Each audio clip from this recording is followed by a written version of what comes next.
morning, student. Good morning, students. Good morning. आशा करते हैं आप लोग सब ठीक होंगे. Good morning. आप लोग सब ठीक हो?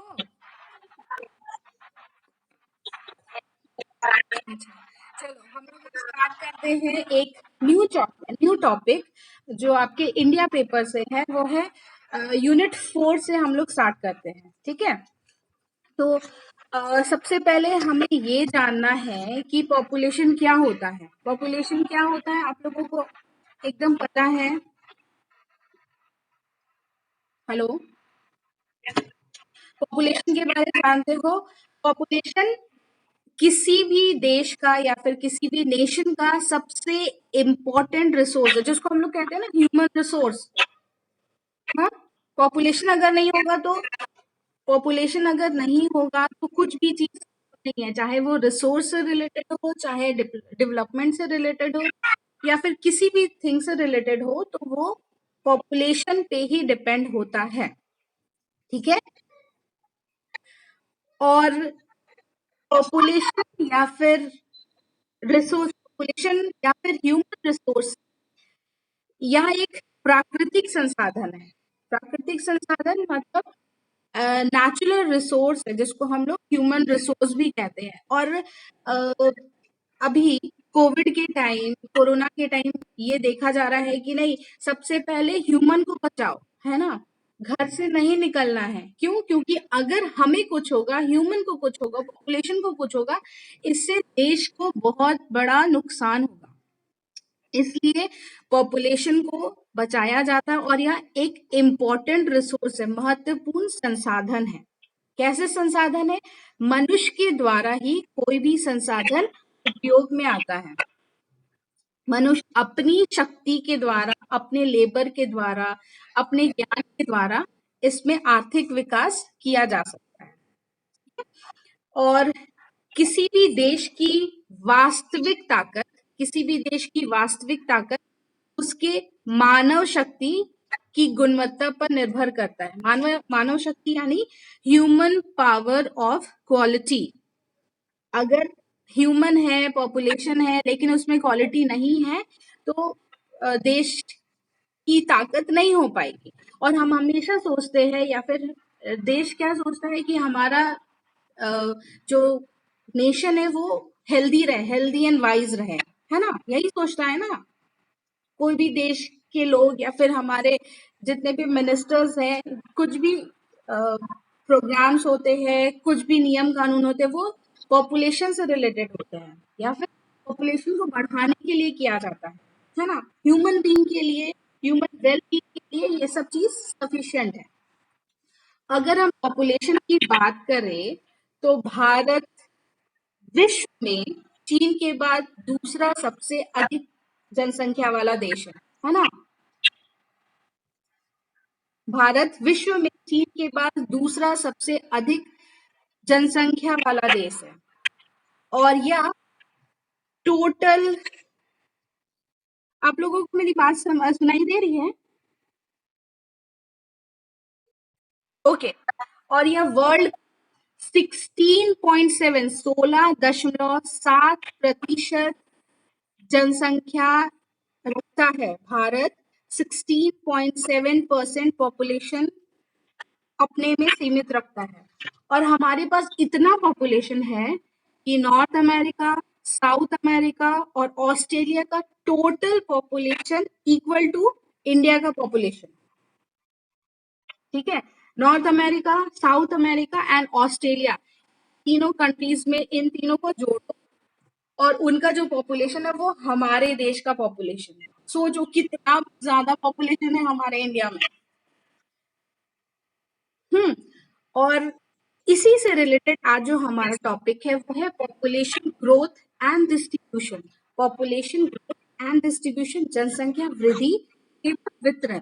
तो हम लोग, ये थोड़ा सा लंबा टॉपिक है, इसलिए हम लोग इसको छोटा छोटा डिवाइड करके आज हम लोग पॉपुलेशन ग्रोथ के बारे में जानेंगे और नेक्स्ट क्लास में हम पॉपुलेशन डिस्ट्रीब्यूशन के बारे में समझेंगे. ठीक है.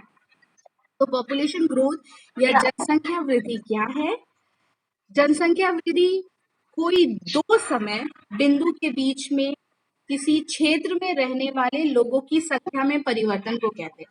दैट मीन्स दो टाइम पीरियड का डिफरेंसेस, पॉपुलेशन ग्रोथ, जनसंख्या वृद्धि।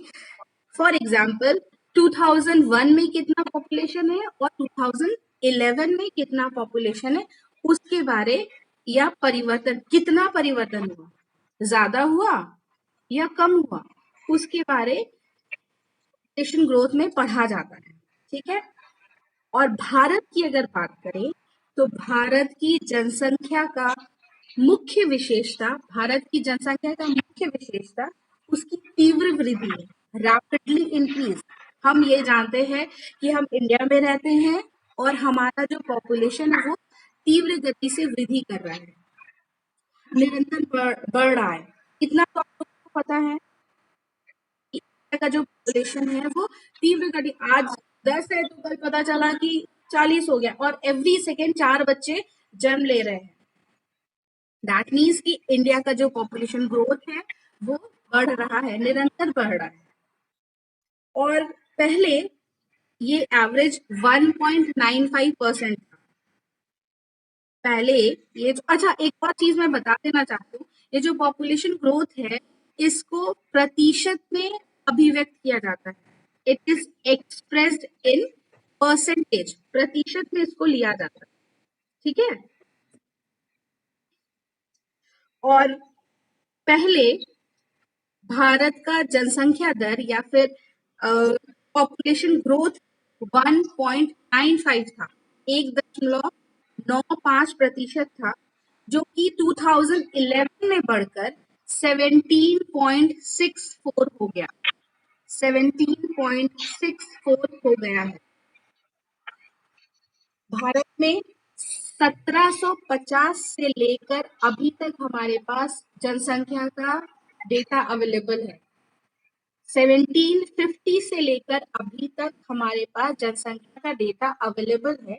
लेकिन फर्स्ट सेंसस कब हुआ था, आप लोगों को कोई आइडिया है? कोई मुझे बता सकता है सेंसस कब हुआ है?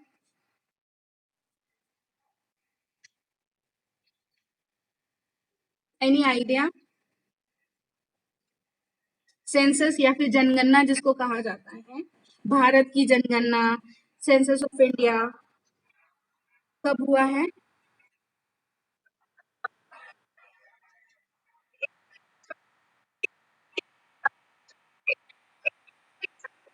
1871 में, 1871 में भारत का पहला जनसंख्या हुआ है, और एवरी 10 इयर्स में ये जनसंख्या हमें देखने को मिलता है। 1871 में भारत की जनसंख्या 20.3 करोड़ थी, 20.3 करोड़ था।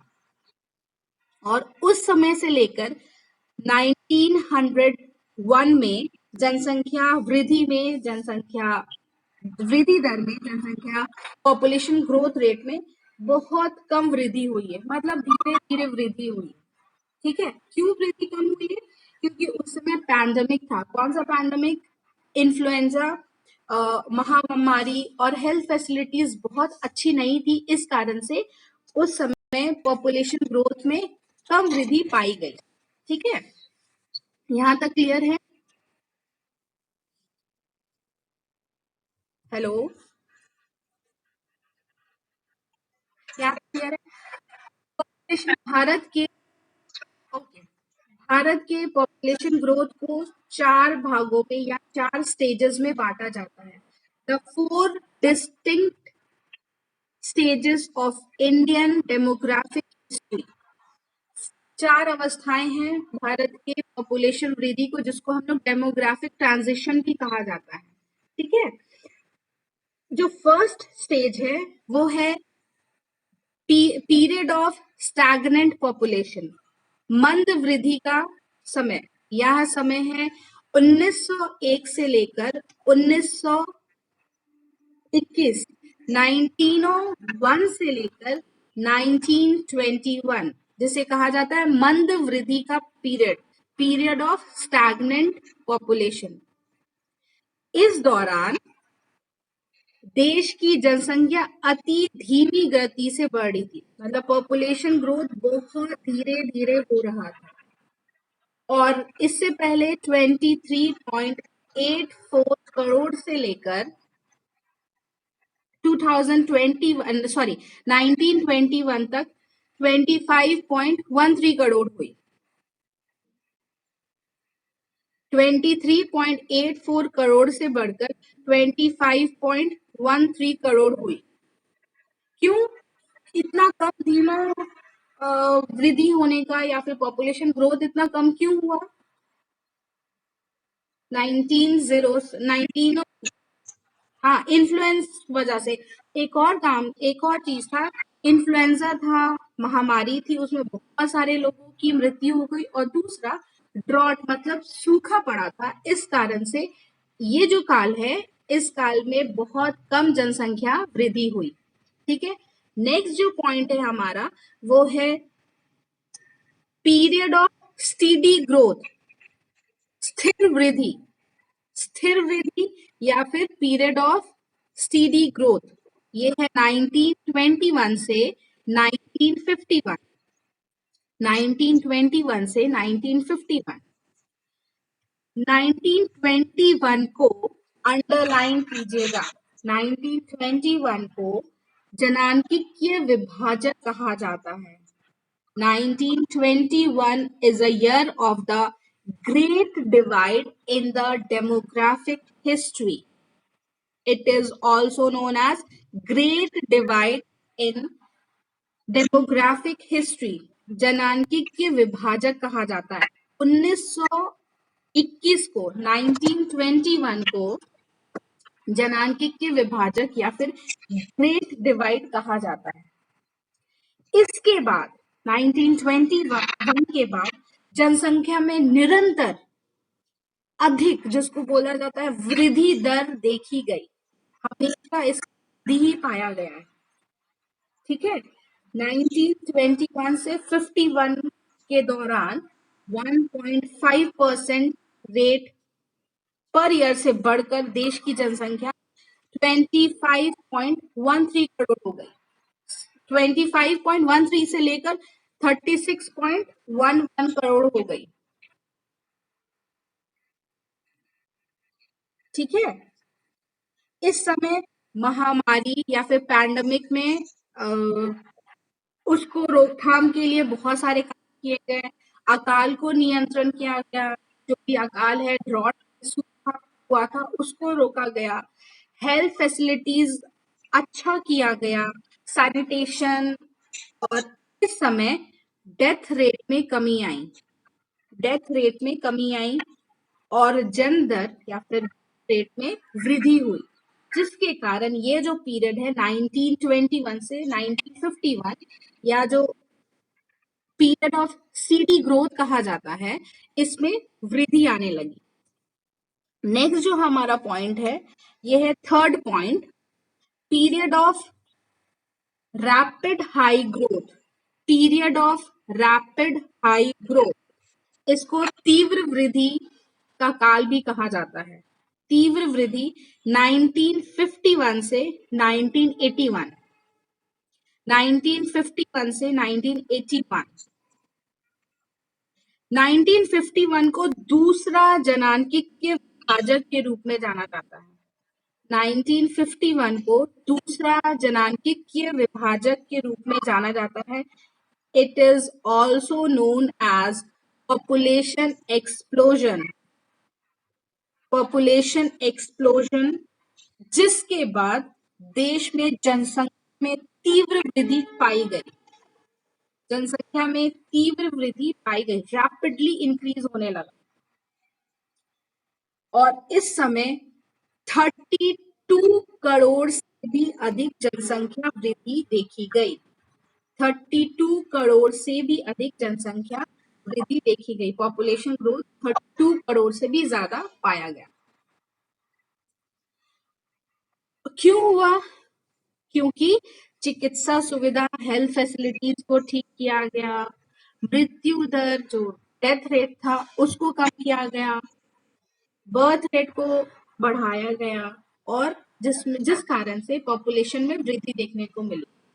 जो फोर्थ स्टेज था वो है घटती वृद्धि या फिर period of high growth with definite science of slowing down.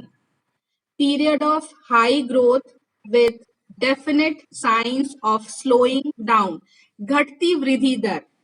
यह है 1981 से 2011।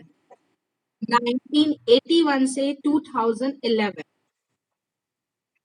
1981 के बाद जनसंख्या में उच्च वृद्धि दर हुई, लेकिन वृद्धि दर थोड़ा सा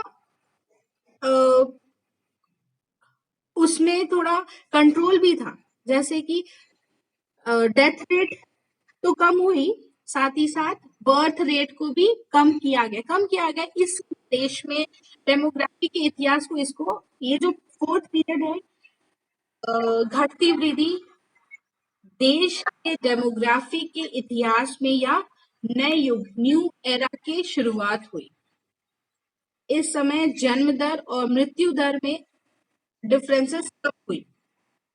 क्यों कम हुई? क्योंकि इस टाइम परिवार नियोजन कार्यक्रम और लोगों का सिंगल फैमिली, छोटे परिवार और इस चीज में पॉजिटिव इम्पैक्ट होने लगा कि नहीं, अब पॉपुलेशन में थोड़ा कम करना चाहिए, या फिर थोड़े लोग समझदार हो गए कि पॉपुलेशन ज्यादा वृद्धि नहीं किया जाए, पॉपुलेशन में बहुत ज्यादा, या फिर सिंगल परिवार या फिर एकल परिवार जिसको बढ़ावा दिया गया। 81 के बाद तो ये था कि हम दो हमारे दो, लेकिन एट प्रेजेंट 2011 या फिर 2000 के बाद जो भी आया उसमें है कि हम दो हमारे एक, इस कॉन्सेप्ट को देखा गया। ठीक है, यहाँ तक क्लियर है? 4 स्टेजेस क्लियर है?